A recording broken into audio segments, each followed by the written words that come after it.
Why is there so much about blood sacrifice in Mesoamerican culture? The reason is that they believed that the gods wanted our blood. In particular, the gods fed on the blood of noblemen. According to Aztec lore, that when you sacrificed a peasant, that drinking their essence, drinking their life, drinking their blood, or whatever the gods were eating when they took the body of a sacrificed person, it was like old stale tortillas.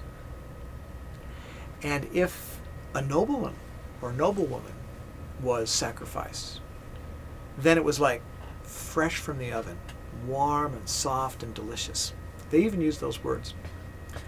And for that reason, the Mesoamerican peoples, all of them, not just the Maya, but the Aztecs and the Mixtecs and the Zapotecs and the Toltecs and all these peoples sacrificed noblemen.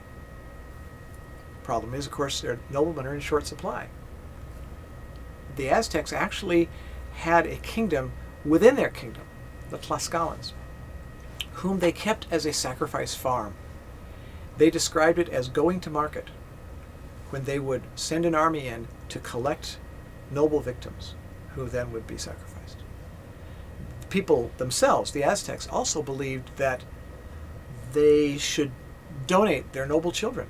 So the noble families all had sons and daughters who were, shall we say, designated to be sacrificed. And it was a very strange way to, what shall I say, to live, to know that one of your kids would be taken by the gods. It's kind of like during wartime you expect that your son will be going off to war and that there's a good chance that he, or nowadays your daughter, would die in the war. And that is a sacrifice that is made by the nation for the common good, as all sacrifice is. We have plenty of things that we sacrifice, plenty of ways to sacrifice people in our culture that that we don't think of as being equivalent to cutting out the heart on a temple. But in fact, if your kid's dead, your kid's dead. Whether you sacrifice him to the god of traffic, at random, we lose 30,000 people a year to the traffic gods.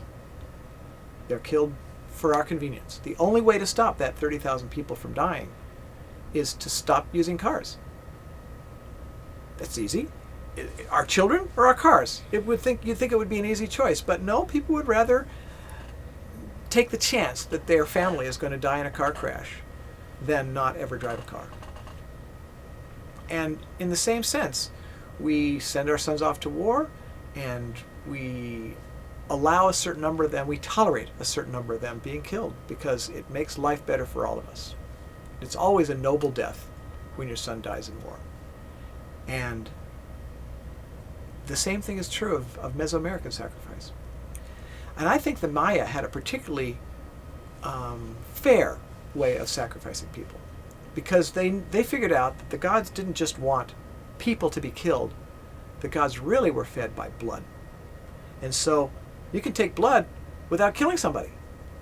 And so the kings were able to sacrifice themselves, and the queens were able to sacrifice themselves. Their own blood could be given to the gods would be happy, and nobody had to die.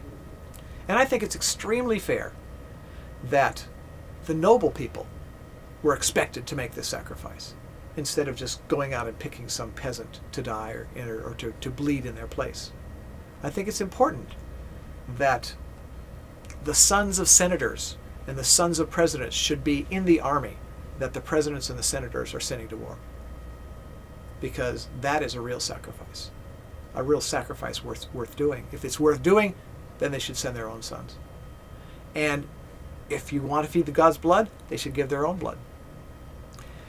And I should also mention that there's two parts of the body where you can let blood frequently and not cause a nasty scar. Every junkie knows that you can only shoot up your elbow, or your vein in your inner elbow a few times before the scar tissue makes it hard to get the needle in. And so they have to start shooting up in their cheeks and thighs and other parts of their body because of scar tissue. If you cut your arm to give blood, you're going to get a scar. And if you cut your arm again, you get another scar. However, if you cut your tongue, that heals without a scar, or at least without a significant scar. So that is where Maya nobles would cut themselves. There are many images of Maya women in particular, either putting a needle through their tongue, or a spike through their tongue, or pulling a rope through their tongue. And then the blood drips down the rope, it collects in a bowl. The bowl is filled with absorbent paper, and the paper, with all this blood-soaked paper, is then burned, and the smoke goes up to the gods, and the gods are happy. That's how women gave blood. The other part of the body, and this is where my professor Linda Sheely used to say, this is where all the men in the room cross their legs. The other part of the body that heals without a scar is the penis. And so men would stab their tender parts probably with a stingray spine. That was the favorite item because a stingray spine is just the right size and shape, and it comes from a liminal creature, a creature that lives between the ocean and the land, right on the surface, right at the edge of this transitional place. They would stab themselves with a stingray spine. They sometimes would pull something through the hole to catch the blood. Sometimes they would make a bow tie, and they would dance, and the bow tie would be soaked with blood. There's actually images of Maya vases showing men dancing, and one has bloody footprints on this piece of paper that is going through his penis. Another guy has a completely red bow tie. We're talking bow tie this big. And so they would bleed, and when they were done, they would bind up the penis in a bandage, and they would heal. And no harm done. And when a man bleeds from his private parts, he is imitating the menstrual flow of a woman. He is taking on for a moment the magic of creativity that only a woman has. Only a mother can give birth. And so this sacred bleeding that women do is somehow associated with the creative power of a woman. And when a man would bleed himself, then he's taking on that creative power. And, as Linda Sheely used to say,